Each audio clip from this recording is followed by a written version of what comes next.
I just finished welding the frame rails on the Bentley. I think we finally scored, but now it's time to clean up all the spot welds and now we can paint it so it looks like, oh yeah, let's go.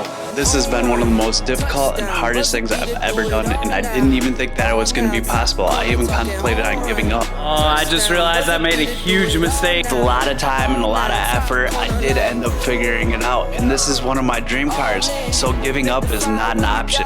Okay, we might be getting somewhere. Which brings us to now, we have to finish welding this thing out and making it look like nothing ever happened.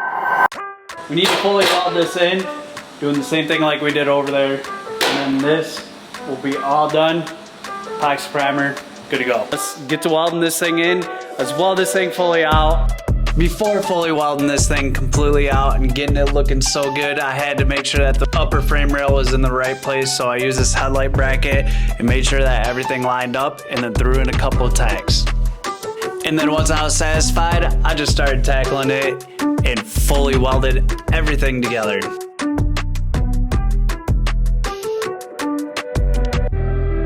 Damn, son. Damn, dude. This looks absolutely awesome. And look it, I got better at welding. At least I think. That looks pretty good to me. Learning a lot about this. This doesn't look good, but we can grind that down. But I don't think it's gonna take much grinding. And let me know what you think. This looks pretty good. Now, to make everything look absolutely perfect and like nothing has ever happened to this car, I had to grind down all the welds and get it prepped so that we can use a little bit of body filler. Once you grind down all the spot welds and make it so that it's nice and smooth, then you can mix up a little body filler and put a nice thin layer. You don't want to put too much, just a nice thin layer across everything and sand off the rest. Now, this is probably one of the longest processes, but it's most important because it's gonna make this car look really good. Even though if you're not gonna be able to see everything, there are some parts that are visible, and it's just gonna make it that much better. Well, there you go. It is looking super awesome. Feels really good. I'm happy with that. I'm very happy with that. Now I can take and I can tape everything off. This I'm gonna have to tape off really good, but now I can tape off everything, spray it with the epoxy primer. Epoxy primer is gonna help it so it doesn't rust, and being that there's some structural pieces, I kinda wanna make sure I do this really, really good. So that'll be the next thing, and then seam sealing everything. Now, before I start painting anything, it is good to make sure that I clean off the surface and clear off any residue or oils or dirt or grime, because it will cause the paint to flake off later, and we don't want that. It's time to start laying the epoxy primer. Now, the epoxy primer is really good for bare metals because it creates a protection layer between the bare metal and the paint to make sure that you don't have any rust in the future. There we go. It's looking pretty good. Now everything's sealed. That's the most important thing, is making sure everything's sealed from the elements, because we don't want to start any rust. But now we just let this thing dry. Let's unwrap this, give it a light sand, and then seam seal.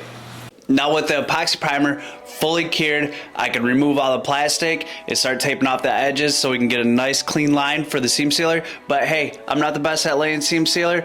Even though if I'm not the best at laying seam sealer, it's all right, because we're just trying to cover the two pieces where the metal meets so no moisture gets behind there and creates rust.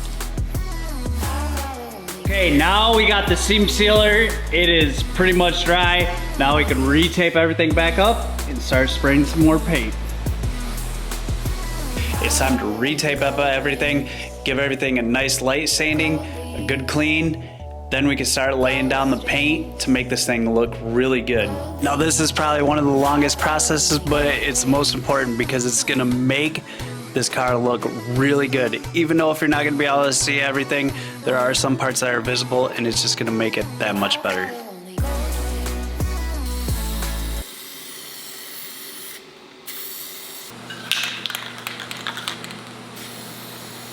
This looks epic.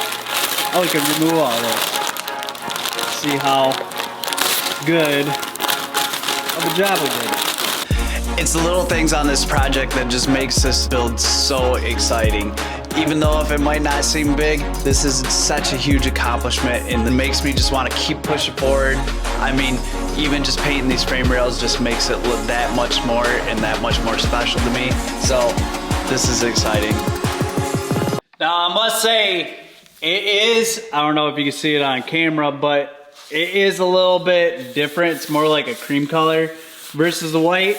But I mean, for $20 and a little bit of time, it just looks so much better. So thumbs up. I mean, come on, you won't even be able to tell. But now there's one thing that I absolutely want to do, and that is clean all of the stuff like this, and then make it just look so much better, because there is just metal shavings absolutely everywhere. By getting rid of all these metal shavings is also gonna let me know that nothing gets sucked into the engine when we first start this thing, because that could cause issues, and we don't want to have any of those issues. We just put in all this hard work that we want to make sure that this thing runs perfectly. Oh my gosh, this looks so good. It looks amazing. I'm super happy with the way that it looked. Before I got to painting and doing the epoxy primer, I just wanted to get you guys interested in this video. So there's a few things I had to do before getting to this paint. So let's go backwards and I'll show you guys what else I did before getting to this point. Motor mount right here. Let's get to removing this motor mount. And yeah, it should be able to lift that motor mount right out, and then I could jack this up and replace it. So a few videos ago, I talked to you guys about how that the motor was sitting on an angle, which it was, and that's because the motor mounts are completely shot in this car, and to replace those, it's a little bit sketchy. You got to take the front cross member out, which is 3 bolts, and then there's 2 Allen wrench bolts that hold the motor mount on. It's a little sketchy because you're just a little afraid that the motor's gonna fall on your head. Okay, so since I'm pretty sure that that engine mount is not any good, I'm gonna get that one out. And the way you do that is that this pipe has to come out, and then you should be able to get to the top bolt. So I'm gonna remove that. Not sure how well you guys are gonna be able to see it, but I'm gonna get in there, get that out of there, which is gonna be pretty interesting. So yeah. Now this is one of the hardest motor mounts I have ever tried to tackle, because it is tucked into this really tight area. I actually had to cut an Allen wrench just to get the Allen wrench bolt out. All right, so we got it out. Not the easiest thing to get, because this has this little Allen bolt that sits behind the alternator. Not the easiest to get to, but we managed to get this out, and we managed to get the motor mount out. So, yeah, I'd say that motor mount's still good. Yeah, this motor mount needs to be replaced, so I'm gonna have to order this motor mount. But, since that we're here,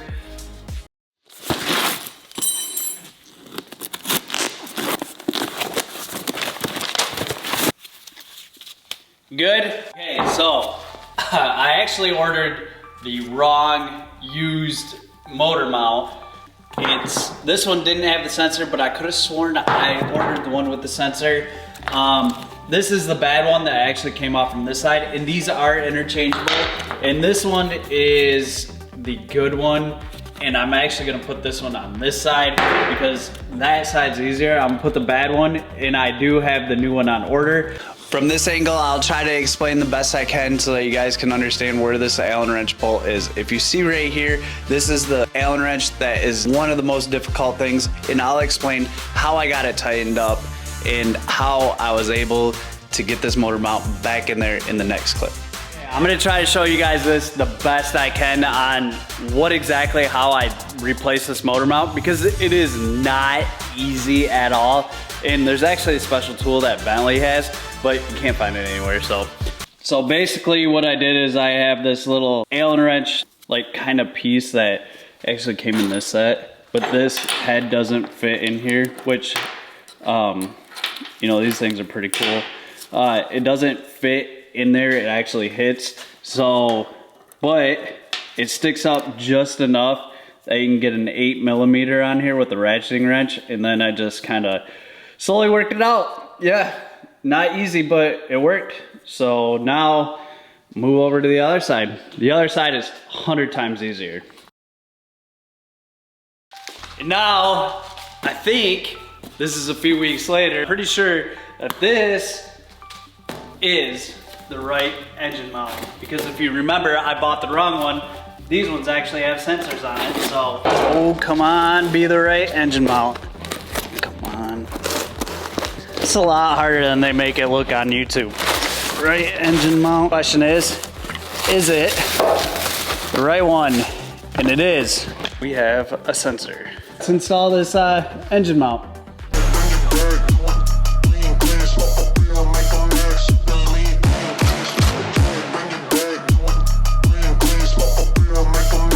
Dude, this is completely awesome. It has been completely awesome. I'm glad that you guys are patient enough to wait for me to make these videos because they do take a long time for me. And this is awesome. This is a huge step in the right direction.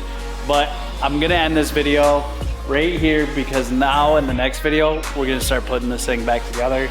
We're gonna start fixing all the mechanical issues that I found. So if you like these videos, be sure to give it a thumbs up. If you wanna support the channel, hit that like button. It sure helps. And this video is over, and peace. I did think that I could take, and so I kind of took this one apart. See, I made a huge mess. Just getting something done on this damn car for you guys. Well, that's in there now. Stuff ain't easy, man. All right.